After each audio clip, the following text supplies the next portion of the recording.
భద్రాద్రి కొత్తగూడెం జిల్లా ఏజెన్సీలో ఇటుక బట్టీల అక్రమ వ్యాపారం కొనసాగుతుంది. అంబాసత్రం భూముల్లో అక్రమ ఇటుక బట్టీలు వెలిశాయి. అటు చెరువు కబ్జా అయిన రెవెన్యూ అధికారులు చూస్తూ ఉండిపోయారు. అటవీ సంపదను దోచుకుంటున్నారు. ఇక ఇదే అంశంపై మా ప్రతినిధి నవీన్ మరింత సమాచారాన్ని అందిస్తారు. భద్రాద్రి కొత్తగూడెం జిల్లా కొత్తగూడెం ఏజెన్సీ ప్రాంతంలో ఇటు లక్ష్మీదేవిపల్లి మండలంలో ఉన్నటువంటి ఇటుక బట్టీలు అంటే అనేకమైనటువంటి అవినీతి ఆరోపణలు ఎదుర్కొంటున్న పరిస్థితి కూడా ఉంది. ఎందుకు అంటే మనం ముఖ్యంగా చూసుకుంటే ఇటు అనేకమైనటువంటి ప్రభుత్వ అధికారుల ఉదాసీనత లేకపోతే వీరు పట్టించుకోకపోవడంతో ఇక్కడ ఉన్నటువంటి ఇటుక బట్టీల వ్యాపారులు అందరూ కూడా పెట్టరేగిపోతున్న పరిస్థితి కూడా ఉంది. ముఖ్యంగా మనం చూసుకుంటే ఏదైతే ఇటు అంటే అటవీ శాఖ పరంగా కావచ్చు, లేదు అనుకుంటే రెవెన్యూ శాఖ పరంగా, విద్యుత్ శాఖ పరంగా లేబర్ ఆఫీసర్ల యొక్క నిర్లక్ష్యం కూడా ఇక్కడ ప్రస్ఫుటంగా కనిపిస్తున్న పరిస్థితి కూడా ఉంది. ముఖ్యంగా మనం చూసుకుంటే ఏదైతే ఈ యొక్క ఏజెన్సీ ప్రాంతం ఇప్పుడు మనం ఉన్నది ఏదైతే లక్ష్మీదేవిపల్లి మండలంలో ఉన్న ఏజెన్సీ ప్రాంతం అనిశెట్టిపల్లి ప్రాంతంలో ఉన్న ఇదంతా కూడా ఏజెన్సీ ప్రాంతం. అదేవిధంగా ఈ భూములన్నీ కూడా అంబసత్రం భూములు. ముఖ్యంగా అంబసత్రం భూములలో కేవలం అక్కడ నివాసానికి ఏర్పరచుకొని పేదలకు నివాసానికి ఉండే అవకాశం ఉంది. అది కూడా అధికారులు తలుస్తున్నాయి. కానీ ఇక్కడ ఉన్నటువంటి అంబసత్రం భూములలో అక్రమంగా కోట్ల అంటే లక్షలాది రూపాయల వ్యాపారం జరుగుతున్నా కూడా ఏ ఒక్క అధికారి కూడా వీరి వైపు చూస్తున్న పరిస్థితి కూడా లేదు.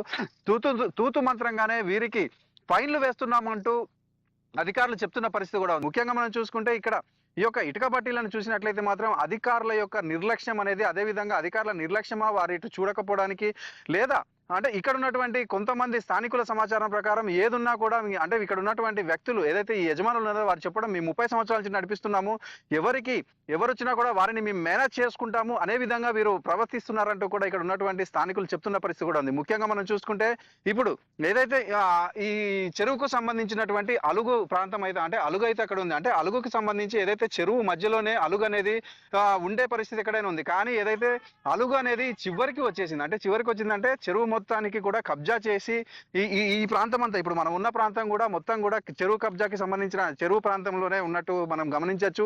ఈ చెరువును కూడా కబ్జా చేసి చెరువులో ఉన్నటువంటి మట్టిని కావచ్చు, లేకపోతే పక్కన ఉన్నటువంటి అడవిలో ఉన్నటువంటి కర్రను కలపను దీని అంతటిని కూడా ఇక్కడ ఉన్నటువంటి ఇటుక బట్టీలు వ్యాపారులు వీరందరినీ అంటే ఇక్కడ ఉన్నటువంటి అధికారులను మేనేజ్ చేస్తున్నారా, లేకపోతే అధికారుల కంట కనపడకుండా వీరి వ్యాపారం చేస్తున్నారా అనే ఒక అనుమానం కూడా తలెత్తుతున్న పరిస్థితి కూడా ఉంది. అంటే ఏదైతే ఇది ప్రతి సంవత్సరం జరిగే తంతే, కానీ అప్పటికప్పుడు ఏదో ఒక వార్త రావడం దానిపై ఇక్కడ ఉన్నటువంటి అధికారులు ఏదో తూతు మంత్రంగా చర్యలు తీసుకుంటున్నటువంటి ఇక్కడ ఉన్నటువంటి యజమానులందరూ కూడా పెట్టరైపోతున్న పరిస్థితి కూడా ఉంది. ఇటు పర్యావరణాన్ని పర్యావరణాన్ని కాలుష్యం చేస్తూ ఇక్కడ ఉన్నటువంటి సహజ వనరులను అన్నింటినీ కూడా ఉపయోగించుకుంటూ ఎవరు వచ్చినా కూడా మేము మేనేజ్ చేస్తామంటూ వీరైతే చెప్తున్న పరిస్థితి కూడా ఉంది. ఇప్పటికైనా కూడా జిల్లాధికారులు అంటే ఇది జిల్లా కేంద్రానికి సమీపంలో ఉన్న ప్రాంతం అయినా కూడా జిల్లాధికారులు ఎవరు కూడా ఇటు దృష్టి సారించకపోవడం అనేకమైనటువంటి విస్మయానికి గురి చేస్తున్న పరిస్థితి కూడా ఉంది. ఇప్పటికైనా కూడా జిల్లాధికారులు దీనిపై దృష్టి సారించి అక్రమ ఇటుక బట్టీలపై చర్యలు తీసుకోవాలని, ఇక్కడ ఉన్నటువంటి పర్యావరణాన్ని కాపాడాలని ఇటు